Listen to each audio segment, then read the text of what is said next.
केला आहे। पहिल्यांदाच असा महोत्सव अंबरनाथ शहरात होतो आणि मोठा प्रतिसाद मिळतोय लहान मुलांपासून तरुणाईपर्यंत, काय सांगाल? आज अंबरनाथ शहरामध्ये युवा सेना अंबरनाथच्या वतीने आम्ही भव्य पतंग महोत्सव काईट फेस्टिवल आयोजित केलेला आहे।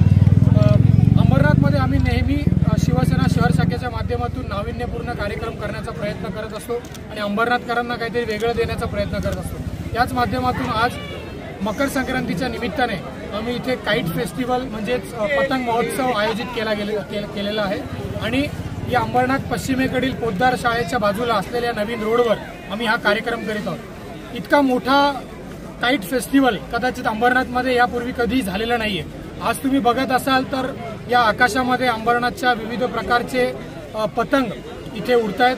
लहान मुलांपासून ज्येष्ठ नागरिकांपर्यंत या संपूर्ण शहरामध्ये नागरिकांचा प्रतिसाद या पतंग महोत्सवाला भरपूर असा मिळत आहे आणि इथे फक्त दोरा आणि पतंग, कुठच्याही प्रकारचा मांजा किंवा नायलॉनचा धागा आम्ही इथे न वापरता या कार्यक्रमाचं आयोजन केलेलं आहे। त्याचप्रमाणे नागरिकांसाठी इथे खाण्यासाठी आम्ही वेगवेगळ्या प्रकारचे खाद्य स्टॉल आणि आकर्षक बक्षिसं देखील ठेवलेले आहेत। हे सगळं करताना शिवसेना शहर प्रमुख माननीय अरविंद वाळेकर साहेब, आमचे खासदार डॉक्टर श्रीकांत शिंदे साहेब यांच्या मार्गदर्शनाखाली आम्ही हा संपूर्ण कार्यक्रम या अंबरनाथमध्ये आज नव्हे तर अनेक वेगवेगळे, जसं स्ट्रीट फेस्टिवल असेल, आत्ताच मागे एक होळीचा देखील कार्यक्रम आम्ही केला।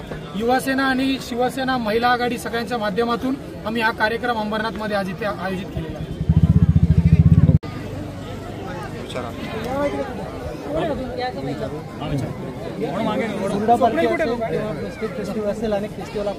अण्णा, युवा सेनेच्या माध्यमातून आज काईट फेस्टिवल आयोजित करण्यात आलेले, काय सांगा? आताच निखिलने सांगितल्याप्रमाणे शिवसेना शहर शाखा, युवा सेना आणि महिला आघाडी अंबरनाथमध्ये विविध प्रकारचे नागरिकांना हवेसे वाटणारे, कधीही अंबरनाथकरांना बघायला न मिळणारे, त्या ठाणे जिल्ह्यामध्ये प्रथमच असे होणारे, मग ते हुरडा पार्टी असेल, स्ट्रीट फेस्टिवल असेल, आणखी इतर अनेक कार्यक्रम जे अंबरनाथकरांना आम्ही शिवसेना शहर शाखेच्या माध्यमातून, आमची शिवसेना शहर शाखेची पूर्ण टीम, आमचे कार्यकर्ते त्यांना फक्त सांगायची कोटी ते अगदी झोपून जातात आणि हा कार्यक्रम कसा सक्सेस होईल त्यासाठी लक्ष देतात आणि अंबरनाथकर याची मजा लुटतात।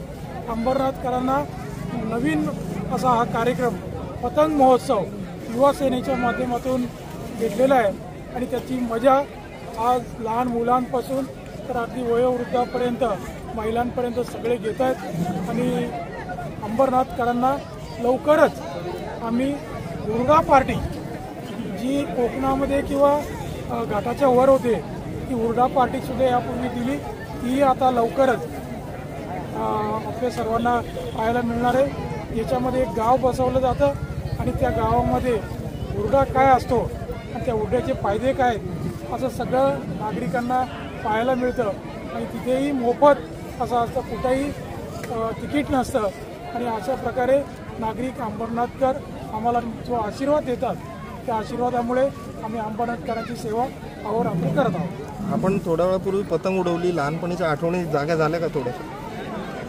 मी अंबरनाथमध्ये गेली 45 वर्ष अनेक वेळा पतंग उडवली, कन्नी बांधली आणि अनेकांच्या पतंग कट केलेल्या आहेत।